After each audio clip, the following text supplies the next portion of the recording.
Republic coming up in just about 3.5 weeks. We'll tell you about that before he leaves us and some of the amazing speakers and people that are going to be on the list. Congressman, finishing up with the economy, the mainstream media gets the public to focus in on what's happening with oil or gold or inflation day to day, instead of looking at the year-long and decade-long graphs where gold's going straight up, oil's going straight up, every commodity's going straight up, the dollar's going straight down. You talked a few weeks ago about something really big on the economic front coming that would, quote, put our liberties into deep freeze. Can you flesh that out for us and give us more specifics with your economic outlook, studying economics and being on the banking committee, on where we're going, looking at the current economic landscape and what the private Federal Reserve is saying? Well, what I'm thinking about is the tremendous dislocation of capital that has occurred over the last 35 years since the Bretton Woods Agreement broke down. We've had nothing but a world fiat currency. And it's already well into the correction, but I think it has a long way to go. And that is, we've literally pumped in hundreds of billions of dollars. You know, they talked about the housing bill last week when that was finally passed, and it's open-ended. They pretend it's $25 billion, but the Secretary of the Treasury actually has license to buy up all the securities relating to mortgages. So he has no restraint, and he can do that without coming back to Congress. But if you look at what the Fed has already done, they've pumped in hundreds of billions of dollars already. And the market really hasn't discounted that all. I saw an article that said that if another country had even hinted to this, their currency would have been wiped out immediately. It would have been so disastrous. And yet there's so much illogical trust placed in the dollar still, even though it's being lost and it's going down. I think someday somebody's going to wake up and say, you know, this dollar is a fraud, and they're going to leave the dollar. And the reason I think about this in light of our foreign policy is, you know, there's still a bunch of people in Washington that want to go and bomb Iran. And if they do that, I mean, just the psychology of this and the pressure on the military and the pressure on the oil and everything, that would be the precipitating event I see as a financial collapse. And when you have that, you have a political crisis. And I just happen to believe we're vulnerable. It's just that I don't have a timetable. I can't say next week it's going to happen or next month, but I do believe it's going to happen unless we wake up, and right now it doesn't look like we're waking up very fast. The Federal Reserve has signaled for years they plan to just print more money, issue more liquidity. Now Barack Obama proposed Saturday a $150 billion or $1,000 credit per U.S. citizen for increasing energy costs. But that's, again, borrowing from the private bankers again and borrowing from foreign countries again instead of fixing the problems we have with our energy system of not enough refineries and not allowing drilling in places like Anwar in Alaska. Congressman, what's your take on Barack Obama wanting a $150 billion energy check to be sent out to the American people? Well, it's just more of the same, and it should send shudders through the market. I mean, in time, that is what will push up gold and the dollar down, but the immediate results haven't been that way because, of course, he's not president yet, and they may well do that later. So markets are sort of fickle. Sometimes they react immediately in the wrong direction, then they finally wake up and they do the other thing.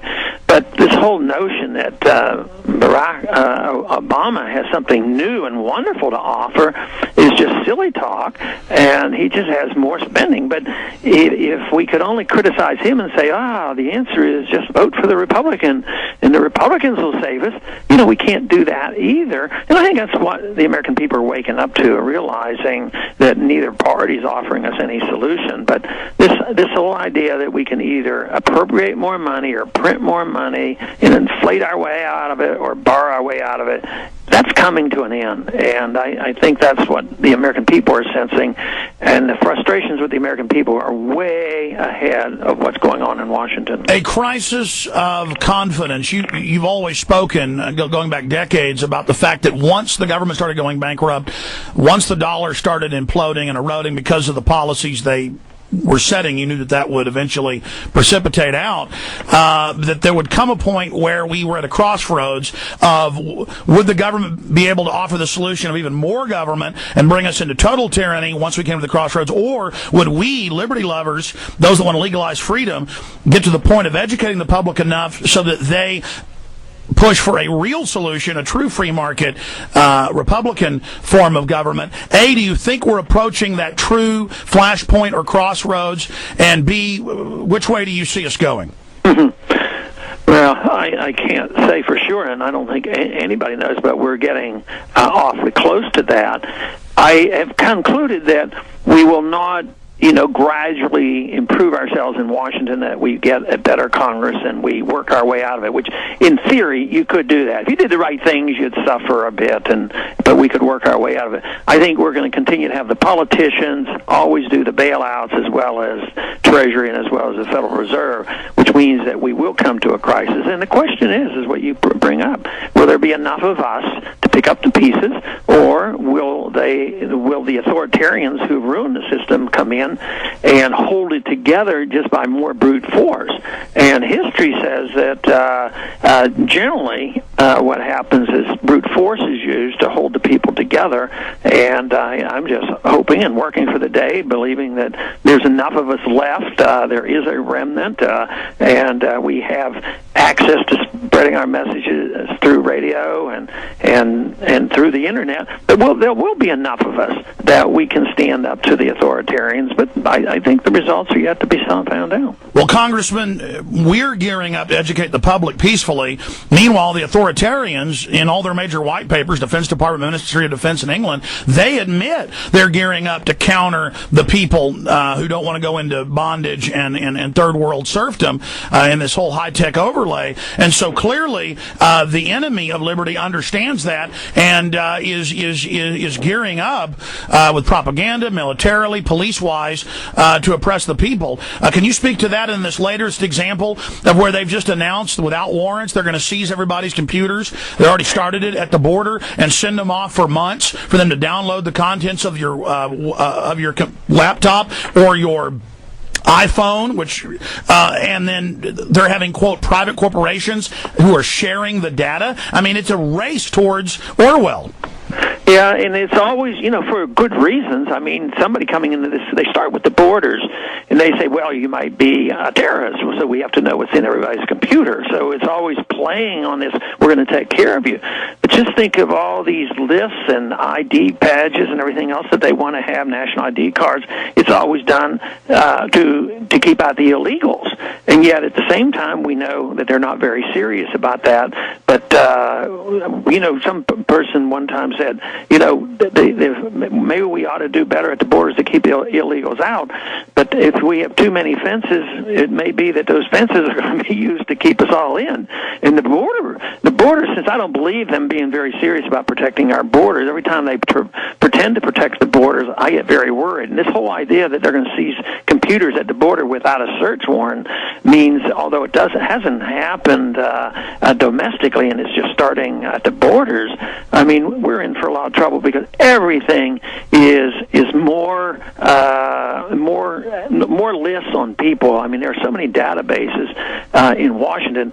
Maybe the only saving grace will be that they'll have so much information they won't be able to keep up with it, and it won't be very efficient. But in the meantime, they make a lot of mistakes. Just think about the list they have now on suspected terrorists. I mean, hundreds of thousands of people on that list. Once your name gets on there, you can't get it off.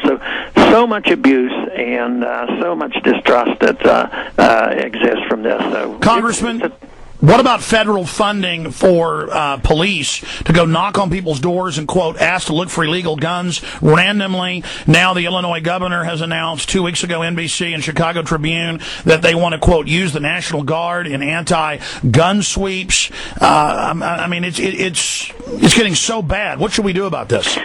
Well, if it's a state thing, you have to raise a fuss. If it's federal money, of course, we're supposed to take care of that. But isn't this a perfect example of how the government is being used to destroy our liberties? And there was a time when it was thought that the government was there to protect our liberties. The government is supposed to be there to make sure you have your Second Amendment. But here they're using the government to take your Second Amendment rights away. What happened, in Katrina in New Orleans? They went in there and took guns away. Well, they were supposed to go in there and protect property, which means that you had a right to go to your property, use your own gun, and protect it. But no, the government comes in and say, you can't even get on your property, and if you have a gun, we're going to take it away from you. And why the American people put up with this, and they have been doing it for so long, I don't know.